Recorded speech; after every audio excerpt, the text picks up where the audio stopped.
Hi everyone, it's Tara, Coach Tara B, and I'm on you with day 4 of my series on building healthy, strong relationships. And today I want to talk to you about, hi Joan, thanks for joining me. I want to talk to you about do two halves make a whole?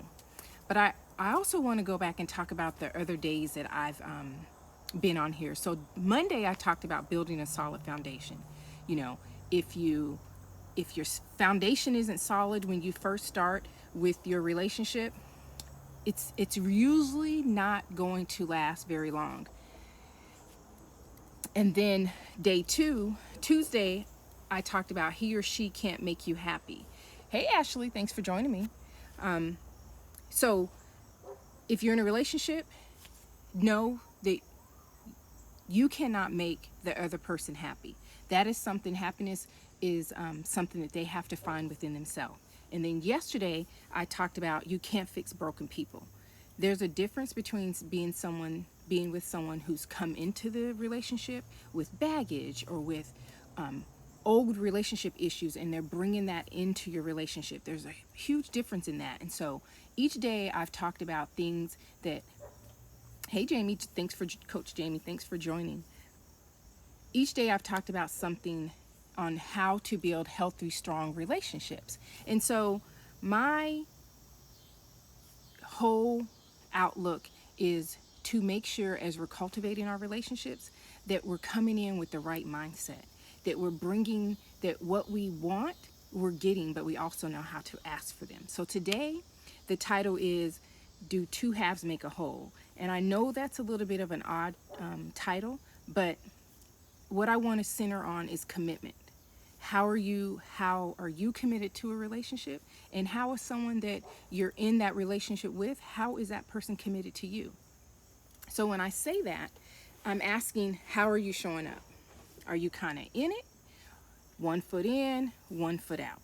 Are you kind of sort of in your relationship, or you know what are you telling your partner when you start your relationship? I know that commitment is so important, but it's also very important to be transparent and honest from the very beginning. Because when we're not committed and we're not being truthful and honest, that sets up the relationship to not be that way going down the line.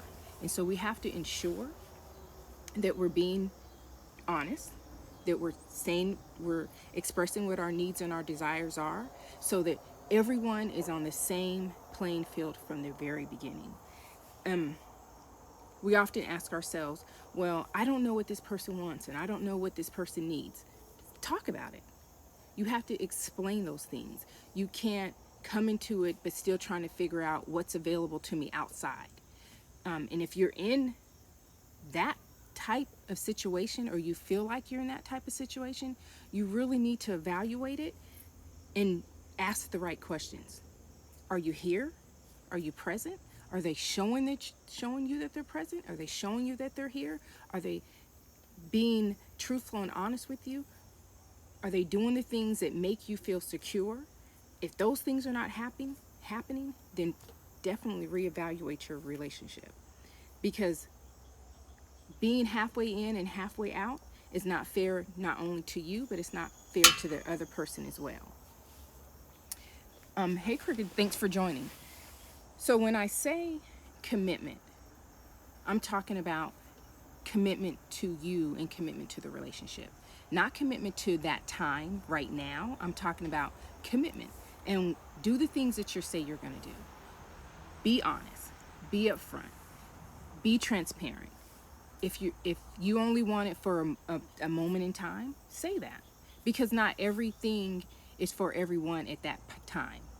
Not everyone has the time to give what someone else needs, but you're never going to know what that is unless you talk about it, unless you have those courageous conversations. And we will know if if someone you're with is not committed to you like you would like them to be.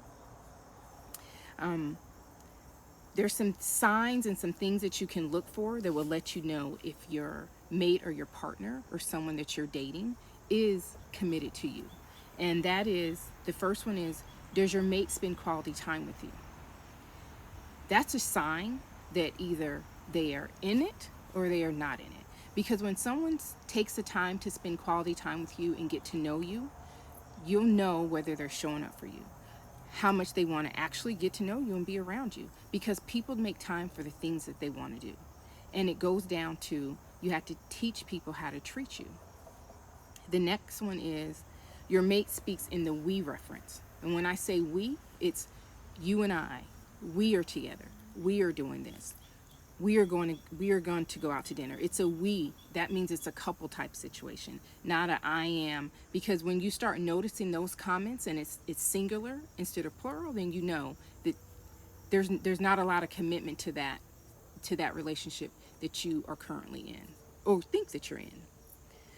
Your mate meets your needs. Needs are so important. But the thing about meeting needs is you have to be able to express what your needs are. Men and women are not mind readers. So you have to be able to be honest and be transparent and say, look, I need this. This is what is important to me. If you can't stand up and say that and be honest about that, then don't expect anyone to be able to provide you with what you need if you can't tell them what you need. So do it, say it, and then hold people accountable that you have around you. Hold that person accountable, and if they're not, reevaluate it. They make sacrifices. They will make sacrifices for you.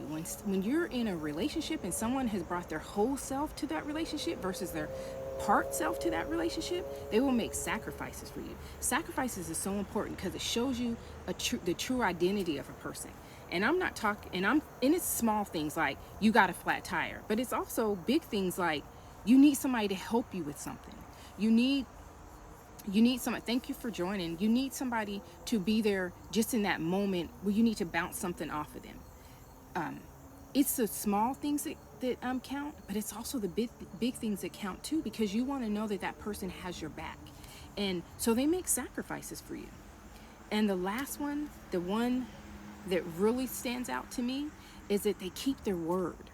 They keep their word. They say what they mean and they mean what they say. If they're going to tell you that they're going to do something, they're going to do it. They don't say, hey, I'm going to do this, and they don't do it. They don't follow through. Hey, baby, thank you for joining. If somebody's truly committed to this relationship, meaning they brought their whole self to the relationship, when they say, hey, I'm going to be there at 5 o'clock, or I'm going to take care of this for you, or, whatever it may be, it can be from the smallest item to the biggest item or commitment or event, whatever it may be, however it may be, they say what they're going to do. They keep their word. Somebody's word is so important, especially when you're in the beginning, even as you get down in a relationship, as your relationship grows and develops, it's so important. So that is what I'm saying. Do two halves make a whole? Because if you're halfway in, but halfway out, that's not what you want. You don't want someone to waste your time, and you don't want to be wasting anyone else's time. So really, really think about that. Really think about that. If this is this where I want to be today? Is this what I want? If you're unsure, figure out what you want to do. But don't go into a relationship and be kind of 1 foot in the door and 1 foot out the door, because it's not fair. So, if anything I've said to you resonates with you today, and you're unsure about your relationship, or you need some guidance on your relationship, please DM me and we can set up a time for a free discovery call. In addition, I have a free download on my page. If you go to the link in my bio, you just click download and you can see what I have for you today. Don't forget to join me tomorrow. Tomorrow I'll be wrapping up my 5-day series, and tomorrow's subject is when we think love is enough. Yeah, when we think love is enough. So, thank you for joining me. I hope you have a good night, and I'll see you soon. Bye-bye.